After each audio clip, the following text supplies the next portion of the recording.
Fala, meu povo! Bom dia para vocês, hein? Bom dia de Liga dos Campeões, terça-feira. Eu pretendia fazer aqui a análise dos 4 jogos, embora ela esteja pronta, eu vou simplesmente dividir em 2 dias. Vou fazer um vídeo hoje e é esse daqui, esse vídeo que vocês estão, com análise de Barcelona e Borussia Dortmund e de Aston Villa, Paris Saint-Germain. Já está tudo pronto aqui para falar de Real Madrid, Arsenal e também de Inter de Milão, Bayern de Munique, simplesmente porque, como eu já fiz o estudo, é mais fácil na quarta-feira chegar em casa, gravar 20 minutinhos ou 15 minutinhos para vocês. Enfim, fica mais fácil de dividir e vocês têm conteúdo hoje depois do jogo também para falar de Barcelona e Borussia Dortmund, e amanhã também a mesma coisa, prévia e pós-jogos de Liga dos Campeões. Todos os jogos dessas quartas de final para vocês acompanharem estão na Max. Gente, vamos lá, hein? As informações de Aston Villa, Paris Saint-Germain, depois eu ainda vou dar uma dica para vocês, e depois eu ainda vou falar de Dortmund e Barcelona também com dica. Vou começar com Aston Villa PSG. O que é que fizeram no final de semana? O Aston Villa venceu o Southampton, o que é bastante esperado, o time lá de baixo, por 3-0, só que sofreu um pouquinho. Os 3 gols foram nos últimos 20 minutos de partida.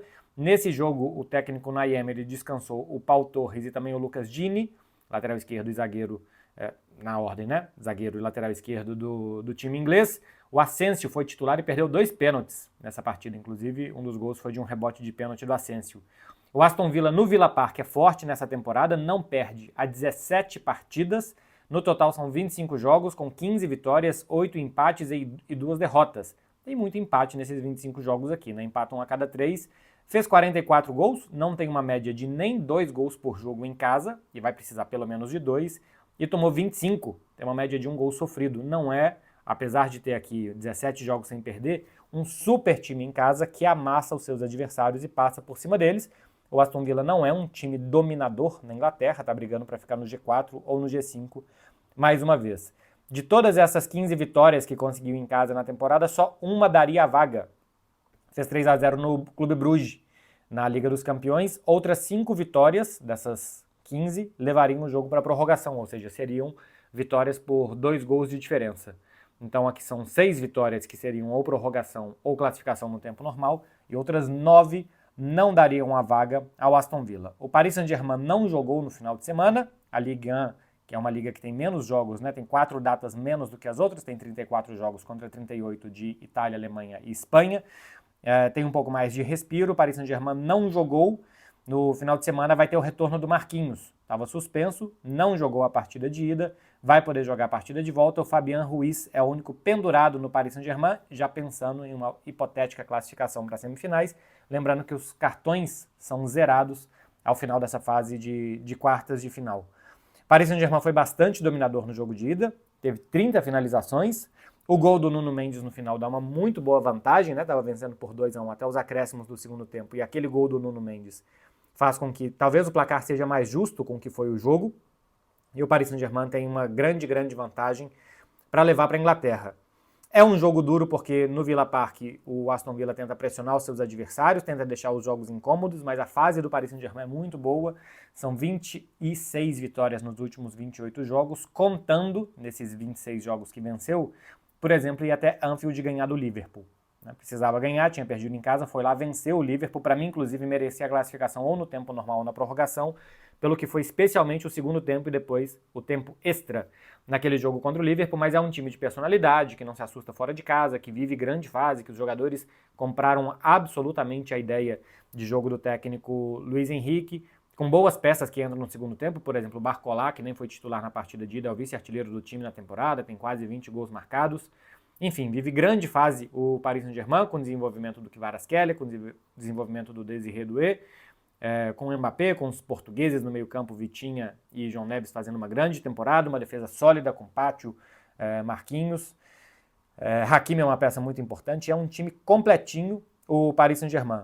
Eu acredito que aqui, para dar uma dica para vocês, se vocês são maiores de idade, se vocês jogam com responsabilidade, irem lá na KTO, fazerem um cadastro de vocês e jogarem, a dica que eu dou para vocês é menos de 3 gols nesse jogo. Se forem exatamente 3 gols, anula, e menos de 3 gols pagando 1.7. É a dica que eu dou, simplesmente porque eu acho que o Paris Saint-Germain não vai com o mesmo ímpeto de sempre, embora não seja um time também de ficar na defesa, vendo o que vai acontecer. Acho que vai tentar controlar um pouco mais o jogo com a bola.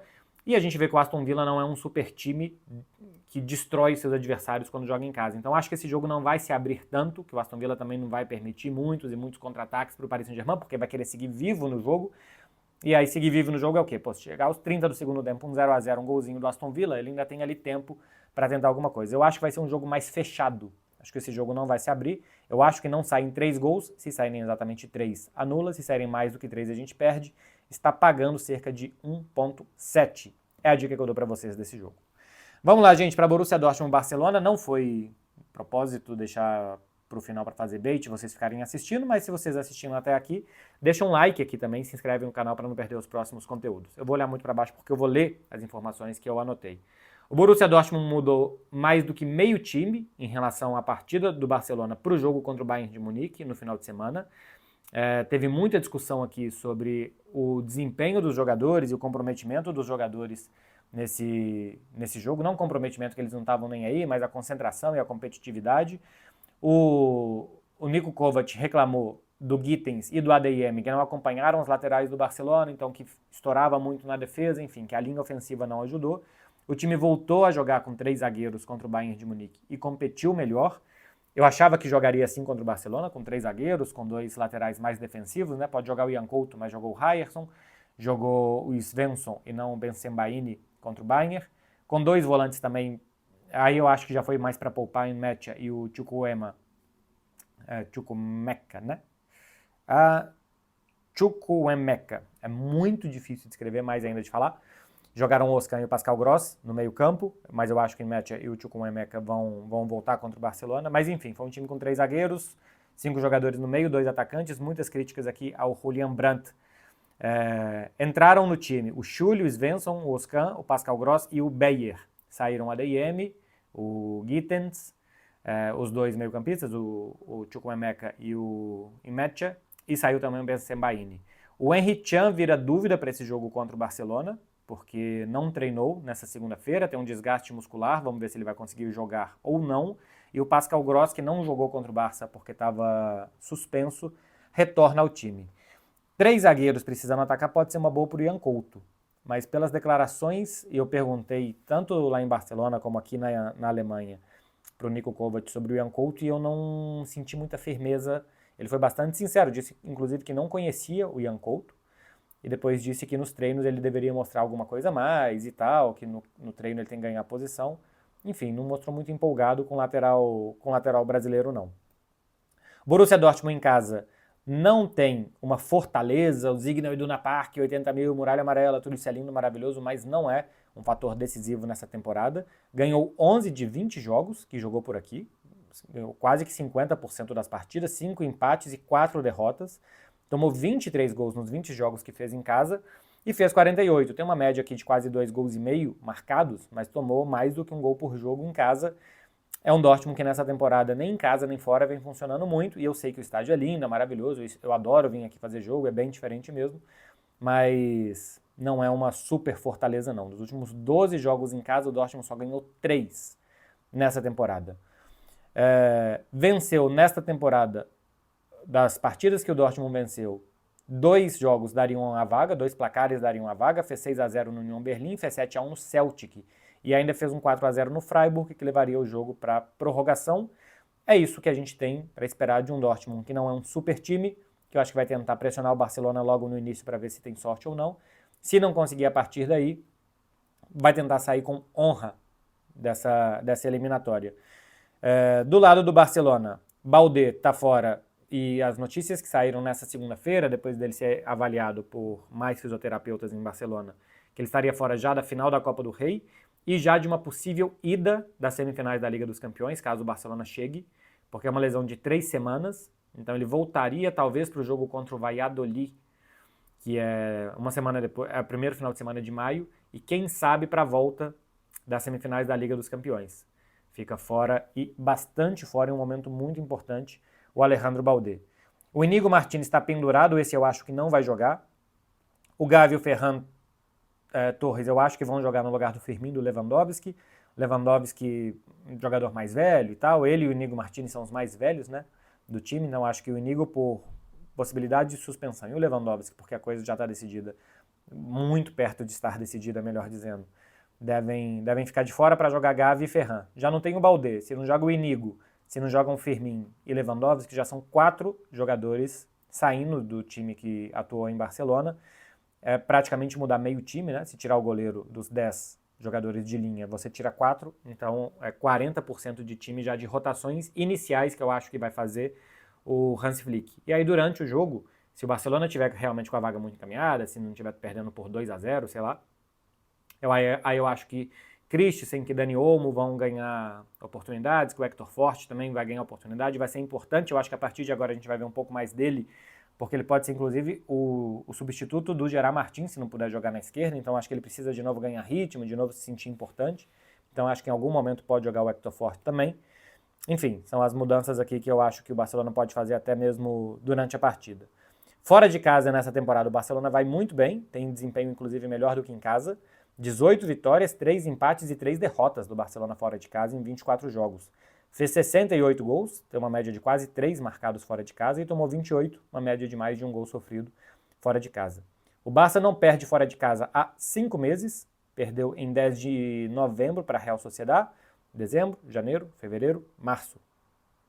4 meses, eu falei 5. Abril. Tá difícil, hein? 5 meses mesmo que o Barcelona não perde fora de casa desde aquele 1-0 que perdeu da Real Sociedad. Sofreu 4 gols nessa temporada 3 vezes. 4 gols, se o Dortmund fizer, pode levar o jogo para prorrogação 4-0. Mas dessas 3 vezes que o Barcelona sofreu 4 gols, só uma ele perdeu. Perdeu do Osasuna de 4-2, ainda assim daria vaga. Empatou com o Atlético de Madrid 4-4 e venceu o Benfica por 5-4. O Barcelona nos últimos 10 jogos o Barcelona sofreu 5 gols nos últimos 10 jogos, uma média de 0,5. Realmente a defesa do Barcelona vem melhorando bem nesse momento da temporada. É o melhor início de ano da história, são 24 jogos sem perder. O Barcelona nunca tinha feito início de ano, não é a temporada, o início de ano tão bom como nessa temporada. E já é a 5ª maior sequência de invencibilidade da história do Barcelona, 24 jogos sem perder. O que vem pela frente, 1973-74, Johan Cruyff, Rinus Michels, o Barcelona ficou 27 jogos sem perder. 2010-11, time do Guardiola, Xavi, Messi, Iniesta, ficou 28 jogos sem perder. 2017 e 2018, com o Ernesto Valverde, o time ficou 29 jogos sem perder. O time do Valverde foi muito prejudicado nas avaliações, realmente, pelos jogos contra Roma e Liverpool, né? 2 remontadas. Depois de Barcelona conseguir um grande resultado em casa. Mas era um time que perdia muito pouco. E a maior sequência sem derrotas do time, coisa que é impossível de alcançar essa temporada, 39 jogos sem perder na temporada 15 e 16. E é impossível de alcançar por quê? O Barcelona tem 24 jogos sem perder agora. Ainda tem 7 jogos para fazer em La Liga, se não perder nenhum, 31.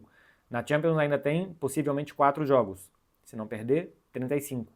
E tem um jogo na Copa do Rei, se não perder, 36. Então não pode chegar ainda nessa temporada aos 39 jogos, teria que, caso não perca nenhuma partida daqui até o final, seguir na temporada que vem. As dicas que eu dou para vocês... Bom, antes de eu dar dicas, o que eu avalio desse jogo? O Dortmund acho que vai tentar fazer uma pressão inicial muito forte em cima do Barcelona. Acho que vai jogar com 3 zagueiros e 2 laterais mais defensivos, como o Svensson e o Ryerson. Mas no início é subir muito, pressionar o Barcelona, tentar forçar muito o erro do Barcelona e ataques rápidos. Ver se consegue fazer um gol muito cedo, se coloca dúvida no Barça. Depois de tentar o primeiro, dá um tempo e depois volta a pressionar, vendo se o Barcelona realmente está com dúvida, se o Barcelona está desconfortável, para tentar fazer o segundo e ver o que é possível tirar. Se não consegue fazer um gol cedo, se toma um gol cedo, acho que o Dortmund aí vai dar uma esfriada, vai tentar levar a coisa para não tomar uma porrada muito forte aqui também, e vai tentar sair com um resultado digno, não perder, vencer de alguma forma. Por exemplo, o empate com 2-2 com o Bayern de Munique no final de semana é considerado um resultado digno, porque empatou com o Bayern, podia ter vencido, chegou a sair na frente jogando fora de casa. Então acho que o Dortmund, claro que vai tentar a classificação e vai tentar forçar esse milagre, e tem se falado por aqui, a palavra é essa, milagre. Eu acho que vai tentar forçar muito no início do jogo. Se vê que pode ter prêmio, vai continuar forçando, e se não, eu acho que vai dar uma segurada. Eu vou dar 2 dicas aqui para o torcedor do Barcelona, que eu acho que eu sou pessimista, e eu nem vou falar da possível classificação do Dortmund, que está pagando 50 vezes o valor apostado, porque eu acho que não vai se classificar. Se classificar, a gente vai viver uma noite histórica por aqui. Mas tem dica do gol do Guirassy a 2,6, artilheiro do time, o Dortmund vai atacar muito, quem sabe, e que o Dortmund vence o jogo e que os 2 times marcam a 5,5. Só que eu acho interessante porque o Barcelona numa dessa pode administrar um 2-1 negativo. Embora não seja do Barcelona administrar e tal, mas o Barça também mostrando sinais de cansaço. E eu acho que o Barcelona vai tentar colocar mais ritmo e mais força nos jogos que ele precisar mais. Contra o Leganés, por exemplo, foi um dos piores jogos do Barcelona em bastante tempo, porque o time não estava conseguindo se conectar. Eu acho que mentalmente o time não estava bem naquele dia. E hoje eu acho que vai ser um jogo, pelo que a Liga dos Campeões é uma fase quarta de final, que o time vai estar mais concentrado, mas ainda assim que se der para administrar alguma coisa, se der para se preocupar com o Celta no final de semana, fazer isso. Então, acho que o Barcelona até pode administrar uma derrota. É bem possível aqui que os dois marquem. Se os dois marcarem, o Dortmund vencer, 2-1, paga 5,5 aproximadamente lá na KTO. E é a dica que eu dou para vocês. O que eu acho que vai acontecer? Eu acho que o Barcelona até pode ganhar o jogo. Como tem um 4-0 de vantagem, é difícil fazer prognóstico. Se tivesse sido 0-0, se tivesse sido 1-0 para o Barça, eu acho que o Barcelona seria favorito a ganhar aqui. Mas o 4-0 dá um outro cenário para o Barcelona. Eu acho mais administrável. E no outro jogo, Aston Villa e Paris Saint-Germain, aqui eu acho um jogo muito com cara de empate, porque pode cair para qualquer um dos dois lados, mas que o Paris Saint-Germain pode administrar. E o Aston Villa acho que não é um time que tem tanta força para pressionar tanto tempo. Então, se fossem uns palpites de placares, assim, de resultados, empate entre Aston Villa e Paris Saint-Germain e vitória do Barcelona sobre o Dortmund num outro mundo que seria necessário, com 4-0 de vantagem, acho muito difícil. A distância dos times é para o Barcelona vencer. O Barcelona é bem melhor do que o Dortmund e seria favorito. Mas com 4-0 fica bem diferente o panorama de como que os times vão se enfrentar. Tá falado, meu povo? É isso daqui, hein? Eu volto no final do jogo com o pós, né? Com a minha análise pós de Borussia Dortmund Barcelona. Bom dia para vocês, boa terça-feira, muito juizinho e aproveitem os jogos. Tchau, tchau.